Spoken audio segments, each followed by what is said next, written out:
I'm your host, Blake Rasmussen. Today, we are going to be talking about the BNR announcement that we made yesterday. We'll talk about the changes we made and some of the changes that we didn't make. We'll answer some of your questions in chat.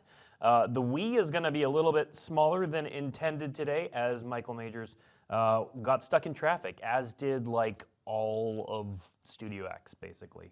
There are like 3 of us in the office. Big traffic jam, big accident, but Andrew Brown and I are here. We're going to chat with you for a while about the BNR announcement. Before we get to that, a little bit of news, because upcoming in just 2 short days, on Thursday, the 16th, MagicCon Las Vegas tickets go on sale. So the ticket and play schedule is already available. You can peruse it, check out what's going on at mcvegas.mtgfestivals.com. Early bird tickets will go on sale, as I said, May 16th at 10 a.m. Pacific time. Early bird pricing is going to be available on all adult badges until May 24th or while supplies last. So get your badge as soon as possible, because this is the big one. We do one in Vegas every year. It's always a massive show. We've got a lot of cool surprises at this one. A lot of things that we're not even able to, they're secrets. They're going to be so cool. But yeah, make sure that you get your tickets for MC Vegas starting this Thursday if you are planning to go. All right, let's jump into the BNR. So Andrew Brown is here. He's going to be a one-man BNR show today. But that's okay. Andrew knows everything. Ask him any question about any format ever, and he's got you covered. But first, Andrew, why don't you start us off by just talking about generally what did we take action on Monday? Sure, yeah. So on Monday, we took action against all of the sticker and attraction cards within Vintage and Legacy. So we banned each individual card that creates or puts into the game a sticker or an attraction. And then also in Pauper, all that glitters is also banned. And those are the only changes that we made to the formats. So here you can see the list that we provided on the Wizards website, in which you can go and check out each individual sticker and or attraction card that you can't play in the older formats anymore. Yeah, it's a pretty easy, if it says sticker anywhere on the card, you can't play Open it an attraction, put a sticker. Not available in Legacy or Vintage. So the article is available for anyone who wants to read it. So we're showing the blank goblin here, sticker goblin, name goblin, whatever you want to call it, because that one was actually seeing play in Legacy, and talk about the challenges it was creating. Right. So the sticker name goblin increases it just adds a lot of complexity to the game in terms of what you're bringing to the tournament. So the fact that it's even playable really has a lot of cascading effects. So first off, the player has to assemble a sticker deck and also bring that to a tournament.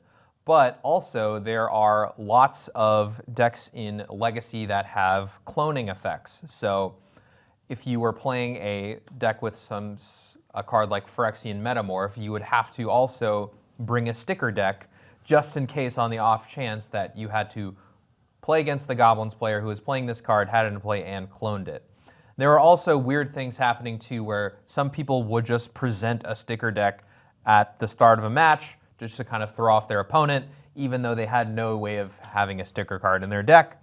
So overall, it was just very convoluted, very strange, and ultimately something that we did not like the effects of. Yep, and we also, because that card was legal on MitGo, Magic Gathering Online, it caused issues in implementation there as well. Right, yeah, so on MTGO, people play Legacy there, but Unfinity wasn't there, so MTGO had to program in that card, but there are no stickers, so, if you've played it online, you know that it's just a random dice roll to add a bunch of mana, which also is another thing we don't particularly like on the design side, as it's a lot of face-up chance happening to you immediately, and all around, not the best situation.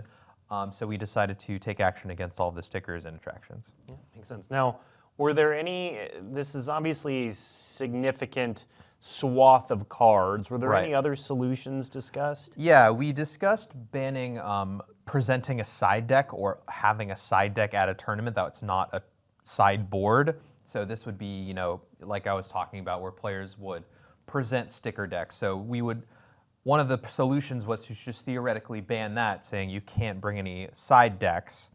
But, you know, once we started going down the implementation route of what would that look like, what would MTGO have to do, what would Tabletop have to do, what would the messaging be on Gatherer, there was a ton of just things that didn't really line up correctly. So in the end, we just went with the kind of the easiest approach in my mind, which is just like any card that makes any of these, you can't play. Yep. So given this swath of cards were a reasonable percentage of the Acorn cards from Unfinity, how do the game designers feel about the Unfinity experiment at this point? I mean, like I said in my article, you know, as a game that we always have to continuously release new things with, it's really important for us to push certain boundaries. That was the impetus behind the legality of some of these unset cards.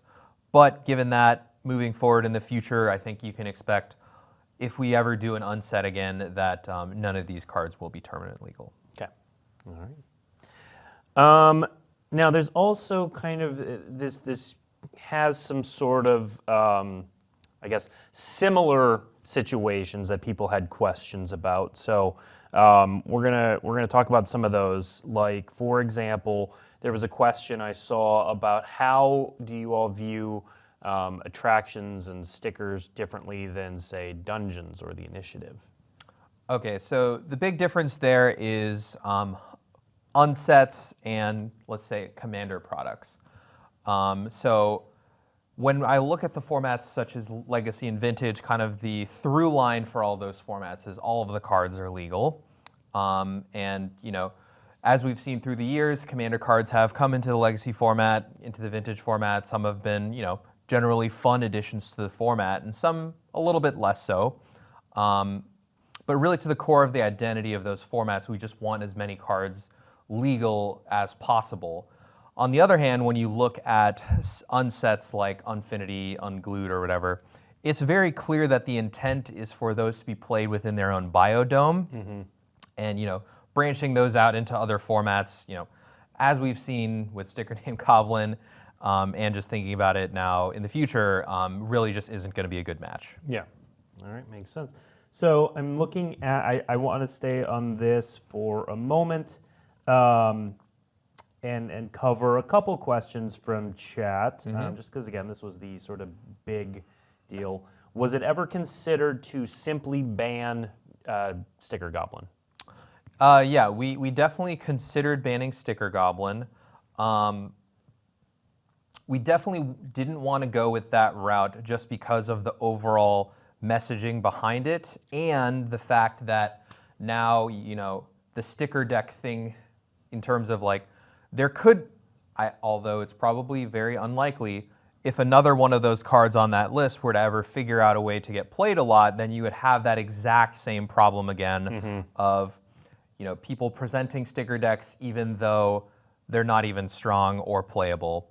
And we just wanted to kind of cut that experience out as much as possible. All right. Was there any talk about borrowing a page from Mitgo and errating Sticker Goblin to make us roll dice or something in real life?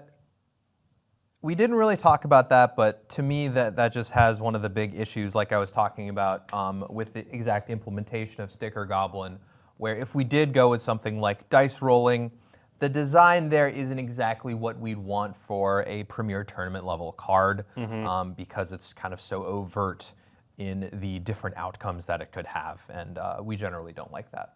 All right. Let's move on to a couple of other formats. If chat has more questions on this in the future, we can always come back. But let's cover the other format. Now, you're not on the Pauper committee, so I am not, You no. were actually not part of the decision group, the group that made these decisions. But we talked to Gavin. Gavin knows all about We did Pauper. talk to Gavin. So I'm gonna throw a couple Sure. Pauper-related questions at you, and we'll see where we get from here. So I think one of the big questions was, so we banned all that glitters, which Right. gets powered up by having a lot of artifacts, and Pauper is one of the formats where the artifact lands, Right. all of them, the original ones, are all legal. So one of the questions we got was, why do artifact lands continue to be legal at the expense of other cards like All is Glitter? Right.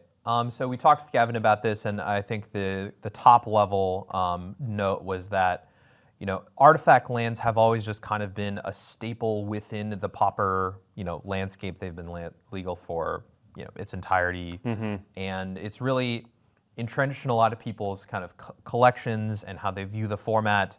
And you know, taking out all of those would be a larger shakeup that the Pauper committee wants to take more time with in terms of if they would actually make that decision or not. So from what I know, you know, these cards are important to the format.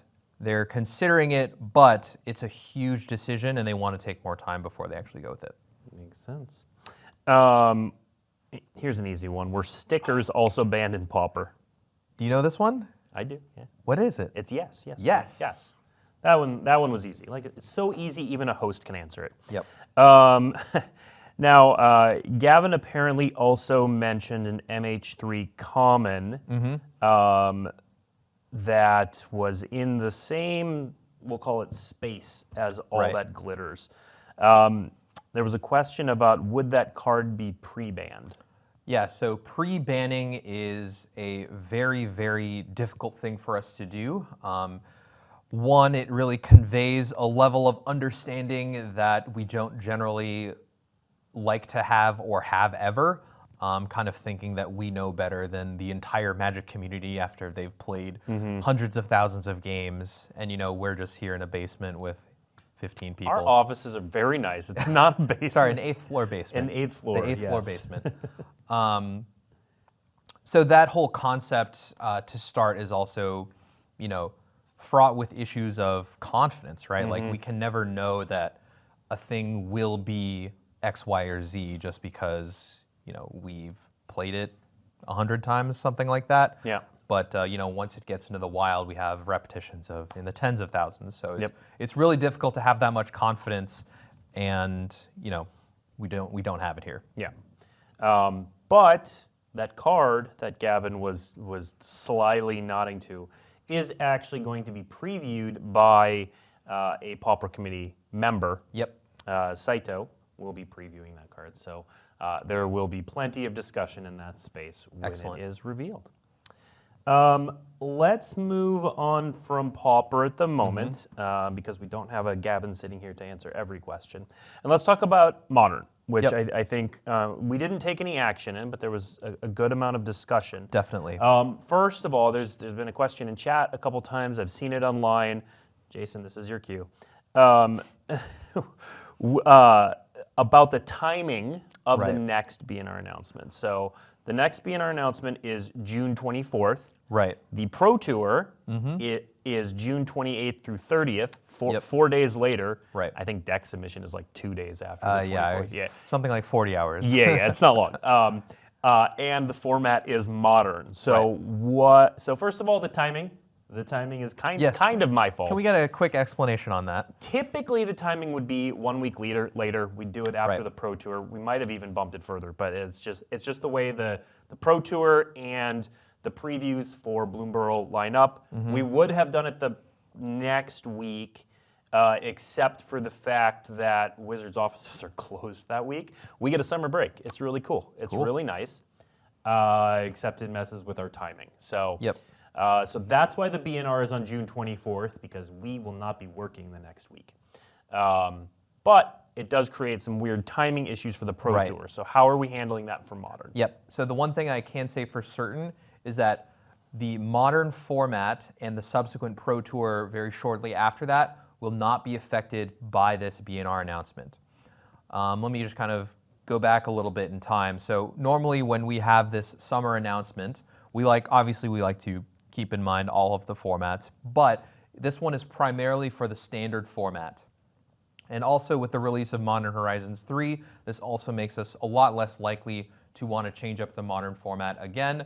So one thing you can be confident in as a Pro Tour player is that the Modern format and that banning event will not affect the tournament at all. Yep, there you go. So no effect there. You don't have to scramble. You don't have to wait and see if you make sure you got 3 decks lined up. Right. Your testing is secure. It will not be affected by that. But on that note, you know, you've mentioned that it's focused on standard. Right. Standard rotates with Bloomborough. Correct. So why don't you take this time to talk a little bit more about how you all are viewing that BNR announcement? The summer BNR announcement? The summer one, right, yes. So generally with the summer BNR announcement, like I said, we mostly think about standard. And you know, this is going to be our second kind of like banning window for the new, larger 3-year standard.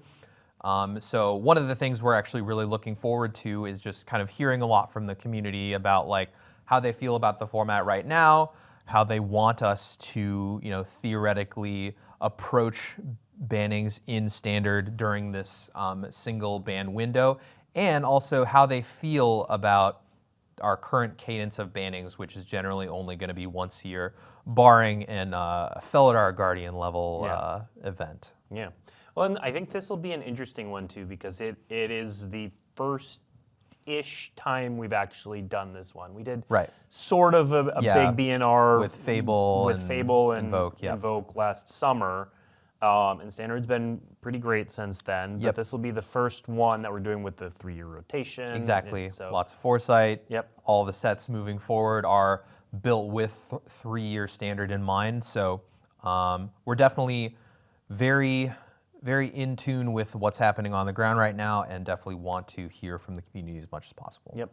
Now, does that mean you will only take action on Standard in that one, or it's more likely you'll only take action there? The thing that I'll say is that standard is the focus in that particular window. And also with the release of Modern Horizons 3, which will likely have an effect on Modern and possibly an effect on Legacy and Vintage, it'll be a lot more unclear for us if we want to take action on those formats. So I would say the summer announcement, it will most likely be focused on standard and possibly Pioneer. Yeah, and the Pro Tour is going to be a big data point for us. Yeah. So we're going to get a lot of information there, and we're going to see a lot of sweet matches. So yeah, sounds good. That helps our pivot back to Modern, because Love it. We have gotten a number of Modern. I think of any format right now has the most questions about individual cards. Right. Now our Modern format expert is stuck in traffic. Yep. But Michael did send you some notes. Yep. So let's go through one by one. One by one. Fire, we'll do a couple hit cards. Me. Yeah. Let's start with one I've seen in chat, the One Ring. Right. So right now, we kind of view the One Ring as having a lot of positive effects on the format. It is, you know, obviously a 4-mana card, has a really high bar to enter the Modern format, and generally when the ring is resolved, the game will go on a little bit longer, which we actually like for, you know, some of these older formats like Modern, Legacy, and Vintage, where you can ensure that the game will not be completed by turn 5 or turn 4. More magic happens. That's awesome. Yeah. Obviously, there are some things about it we don't like. Obviously, the pure invulnerability that it gives you is not the most fun play pattern. And, you know, sometimes when it's legendary, you can reset it and then be invulnerable longer. Not the most fun, obviously. But on a macro level, I think the effect that it has on the format is relatively positive.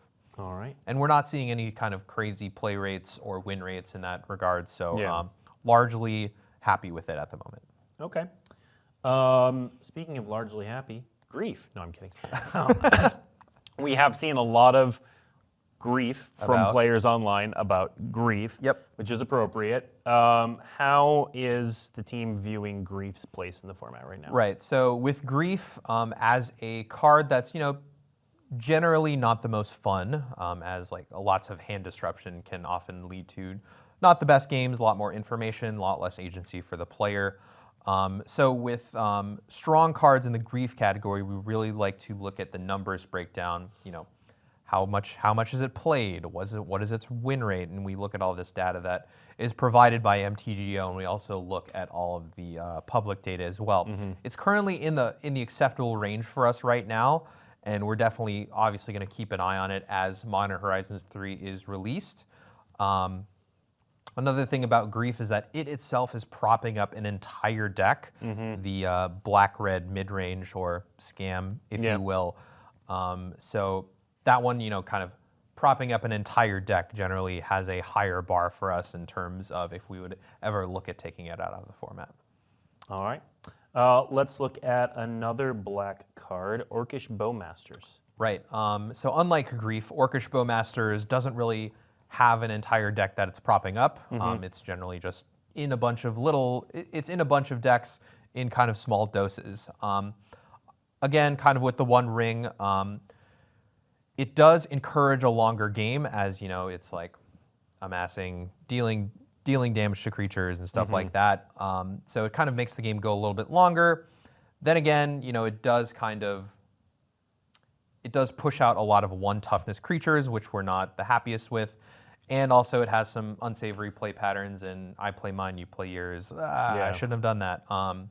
So largely, I think we're in the slightly thumbs up, slightly thumbs to the middle category with Orcish Bowmasters right now, but obviously it's always going to be a card that we're going to have our eyes on. Yep, makes sense. All right, and then last modern card, unless chat has some others they'd like us to talk about, Leyline of the Guild Pack. We've been seeing a lot of conversation about that, especially with Scion of Draco. Draco, yeah. Yeah. So largely, we're actually very happy with Leyline of the Guild Pack right now. Upon its release, it garnered a lot of attention. It encouraged deck builders and brewers to kind of come up with all these super strange ways to take advantage of my things are all the colors, my lands are all the colors, tribal flames, stuff like that. It's really sweet. If there was one nitpick I would have with the card is that it just works with all of the pitch elementals, which is largely a negative in our eyes. But on the whole, the new decks that it's generated, the new content, and all of the sweet interactions it has been a positive for us. Okay. All right, and then I think the only other, I'm not taking that ban request seriously. The only one I've seen a number of questions about, and again, you're not the, we didn't prep for this one. You're not the modern format expert, but I saw a couple on Primeval Titan. Right, so Amulet Titan is another deck that we definitely keep an eye on a lot. Because this is actually a really interesting deck to talk about because it has an extremely high skill ceiling. So if you are very skilled with the deck and you know how all the interactions work, its win rate can be a lot higher. One thing that we often see with decks like this is their win rates and play rates. So once these decks get really popular, their win rates kind of go down as more players try to adopt the deck and then therefore not play it correctly. So it's a very strange deck for us to kind of evaluate. We have a lot of experts that can play it within the building, so we always keep an eye on, what is its exact power level at, but it's cool to kind of think about, such a high ceiling deck and how does that play rate affect its win rate, et cetera. So long story short, we always keep our eye on the Amulet Titan deck just because it is such an enigma. Yeah, it's a really weird, cool deck. Yeah. Okay. We are going to go to just pure Q&A. So just rapid fire from I would love chat. every question to be about Splinter Twin, please. No one invoked it yet. now that's all we're going to get. Okay. Let's start with, it's just a bunch of ban requests. Where'd it go? Okay.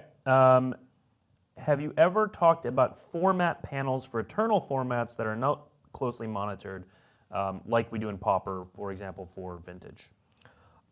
We've considered it before. I think one of the big differences is the accessibility of data for us.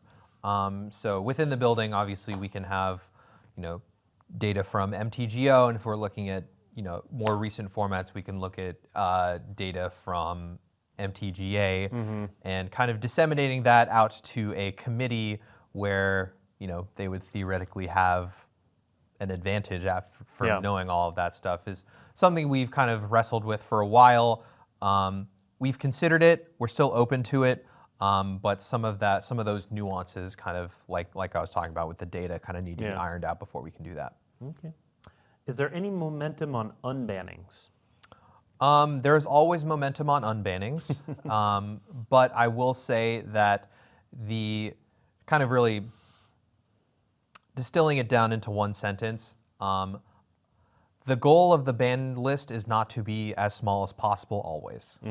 Just because a card is maybe past its prime, won't be strong again necessarily to the degree that it was previously. We don't always want to unban it, given a lot of factors, accessibility, difficulty to play, funness, right? Like those are all big key factors when we're talking about unbanning. And just know that there's always a momentum for it, but there's also the what I view as the appropriate counter pressure to it. The Golgari Grave Troll incident comes to mind. Yeah. Not the best look for us. No. All right. How do you all feel about the violent outburst ban now that we're past that?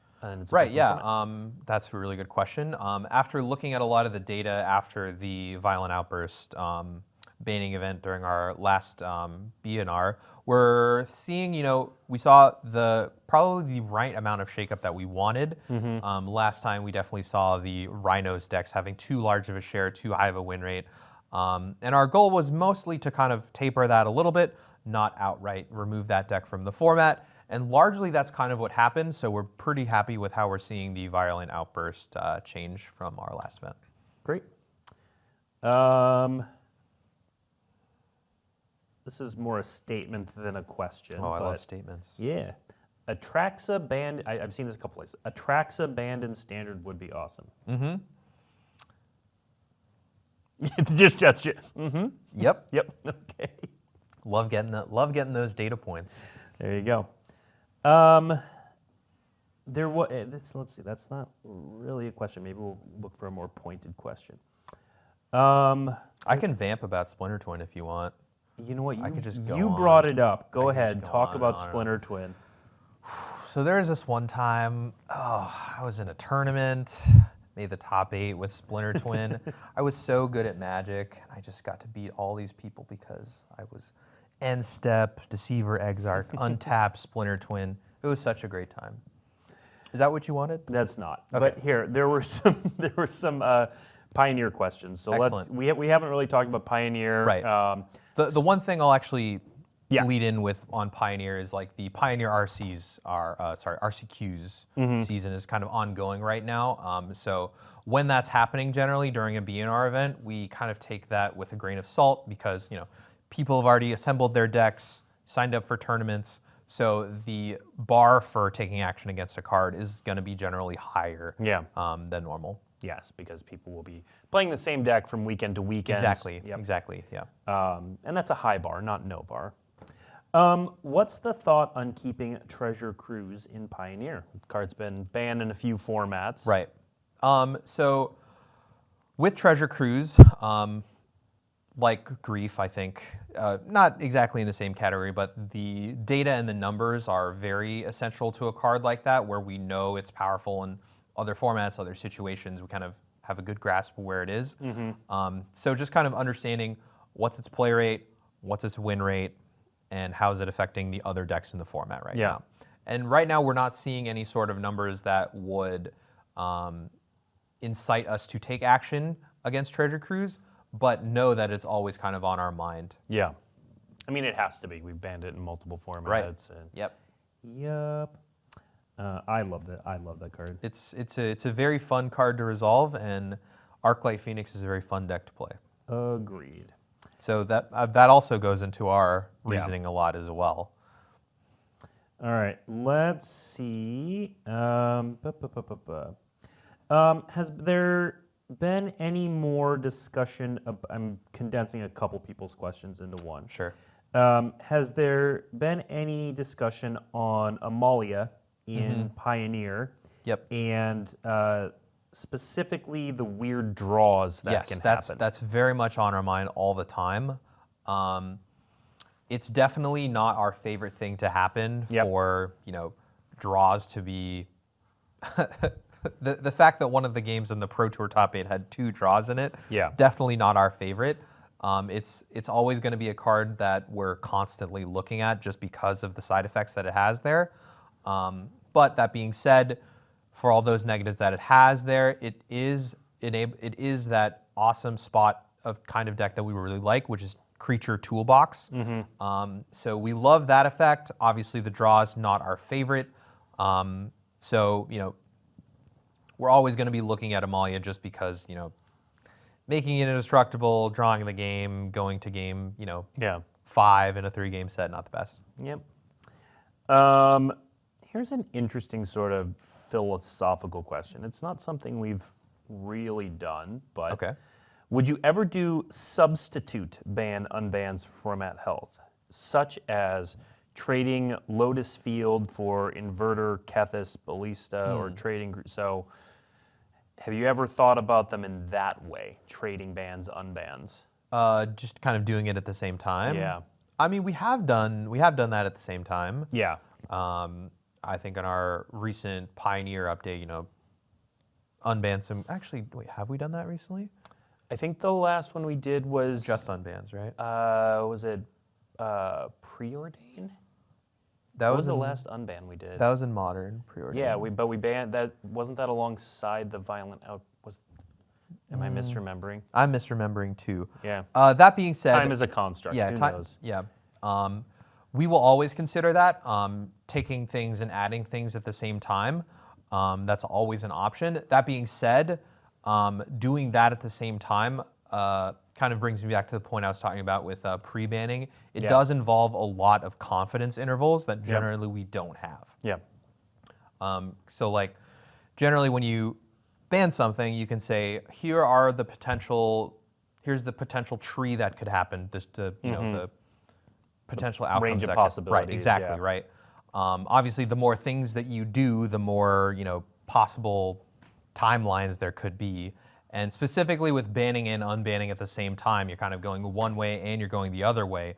So it really increases our uncertainty intervals. I'm not saying that it will never happen. I'm just saying that if we do it, it'll be rarer than normal. The Maverick Girl has us covered. I knew chat would get us. The last one was ban Geological Appraiser and Karn, unban Smuggler's Copter. Yep. Yeah. I was going to say Smuggler's Copter. Of course you were. I'm trying to remember what the discussion was. I think that I feel like Smuggler's Copter had been on your guys' list for a while. Yep, definitely. Looking at unbanning. Yeah. We viewed it as the last fair card on the Pioneer ban list. So it was always kind of up there on our list of maybe it's time to put it back in. Makes sense. All right. Let's see.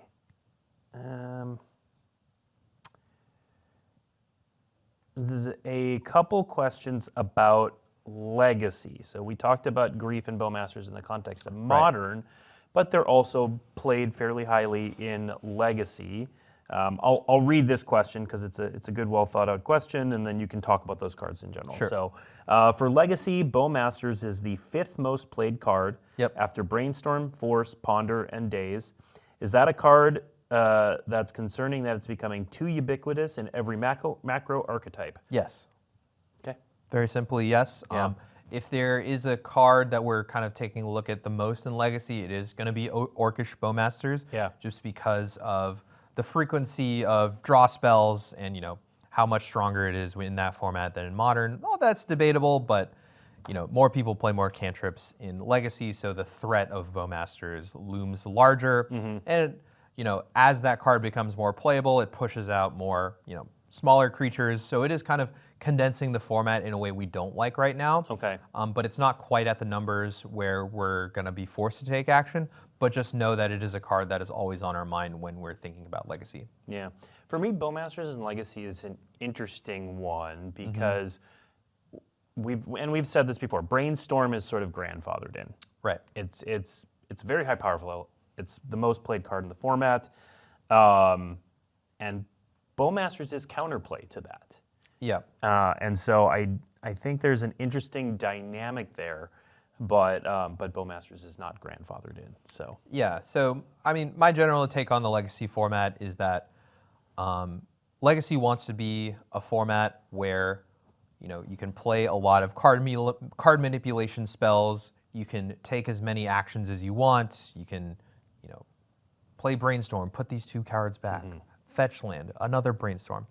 Lots of actions, lots of ability for agency, right? And with that at the forefront, when you have a card like Bowmasters, which is, like you were saying, direct counterplay to that, we always want to keep a closer eye on it. Yep, makes sense.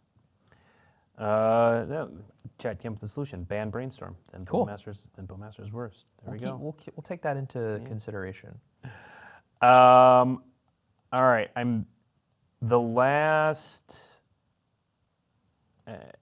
There's a lot of conversation in chat about, and if you have any more questions, put them in chat. Otherwise, this will be the last one, because I have seen a number of questions about Karn in Modern. How do we feel about that, the world post-Karn banning?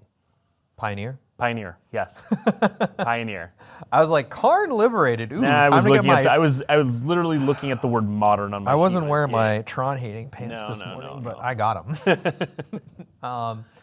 So the Pioneer format post Karn ban.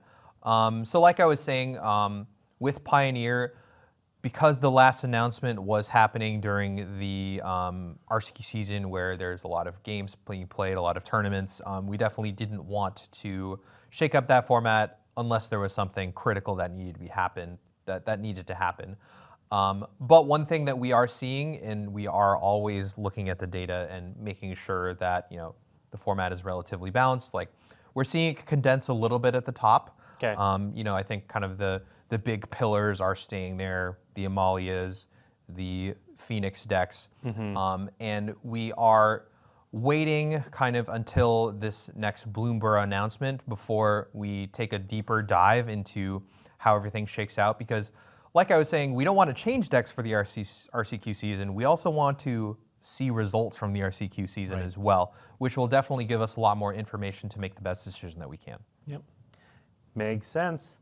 All right, I think that covers all of the questions that we can answer. So if you want more information, or if you weren't able to read the article on Monday, head to dailymtg.com. It's right there. It's a pretty lengthy explanation. It goes kind of format by format in pretty much all the formats, including like all the way through Brawl on Arena. You guys didn't let me write a Canadian Highlander section, but I'm not on that committee. That's Next fine. time. That's Next fine. time. We'll get Wheeler or someone to do that. Not really, but I had to get my Canadian Highlander reference in. Of course. My one per show.